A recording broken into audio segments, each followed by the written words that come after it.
Hello, I'm TrikSlyr, and it's time for another episode of Games you should be playing!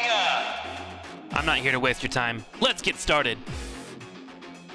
Yakuza is a series that's been around for a bit, and I won't lie to you, it never looked appealing to me. The game seemed wacky and full-on crazy Japan, and I've seen my fair share of crazy Japan.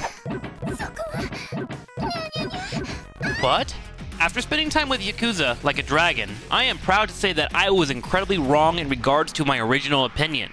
Sure, the game takes some time to warm up to, but if you allow yourself to strap in and enjoy the ride that Ichiban and gang will take you on, you will find yourself laughing one minute, confused another, and then absolutely stunned by a serious moment that rivals games like The Last of Us in terms of impact. This version of Yakuza is the 7th in the franchise, but features turn-based RPG combat with a nod to Dragon Quest, and a new main hero who attempts to become a, well, real-life hero. Him and his hobo mage, bartender dueler, and ex-cop Take will solve multiple mysteries and defend the Yakuza code over hours of gameplay that are sure to hook you in. I mean, just look at these summoner skills. Trust me. Pick it up if you want a crazy adventure in your life to latch onto. This game will not disappoint you. Squad is a tactical first-person shooter, or aptly called a military sim by others. Now, normally these type of games aren't something I'm into, but Squad has really hit the nail on the head with something special. With a radio comm system built on working together with 50 other people, the gameplay alters the typical KDA-focused gameplay to a macro style that is commonly seen in most strategy games like MOBAs and RTSs. Each game feels like a new war as your team's general strategy is trickled down from head of command to squad leaders and then individual players. This game is designed for massive team gameplay as you work together to out-strategize the other faction you're fighting against. The comm system, while focused on setting players up for success and teamwork, actually benefits from a side factor that is hard to replicate in most games. And that side factor is an overwhelming sense of community. While you play Squad, you learn to trust and interact with your fellow soldiers. You play with real people through hell and back as you attempt to earn a victory from the jaws of defeat. That type of gameplay and communication forges friendships and experiences that pull you deep into the game. You feel connected. You feel like you're fighting for a cause bigger than yourself.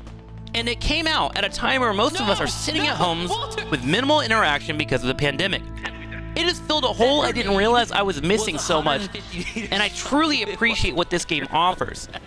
While I do enjoy the community aspects and wanted to highlight what Squad brings to the table, you might be wondering about the gameplay. This isn't Call of Duty or Apex in terms of speed. Squad wants you to be slow and methodical with your movement. As a boomer, this gameplay is right up my alley.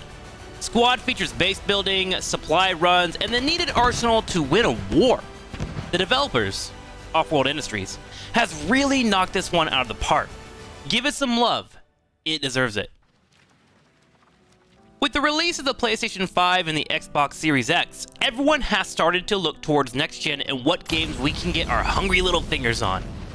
Luckily for us, Spider-Man Miles Morales was a day one launch ready to show off the new hardware. Now, I did play this game on the PS4 and dabbled on the PS5, and I'm happy to say that it runs perfectly fine on both of these consoles, so don't hold out if you can't get your hands on the next gen yet. Regarding Spider-Man Miles Morales, it follows up the 2018 game perfectly. Insomniac has made improvements on the combat we've previously seen while giving Miles his own fight with venom powers and the ability to camouflage. New suits are plentiful here, both movie and comic book lovers should enjoy the selections. Insomniac has also weaved in some references from Into the Spider-Verse and other source material, while staying true to their own vision of the type of hero Miles should be. The set pieces are phenomenal. Most of the cast is perfect and has motivations that go the extra mile to make sure they aren't generic bad guys or good guys. And they even convinced me to quietly approve of the new Peter Parker look, which at first,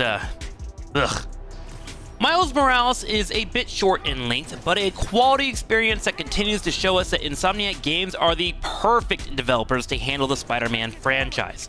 And I cannot wait to see more. Also, Spider-Cat. I mean, come on. This game just rocks.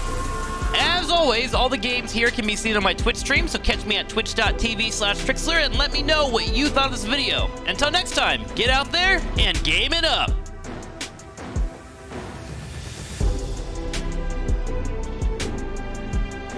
Like, we're just bouncing back and forth. One moment I'm laughing, one moment I'm confused about escorts, one moment we're watching animal porn, and the next moment we're getting our finger cut off. It's everywhere!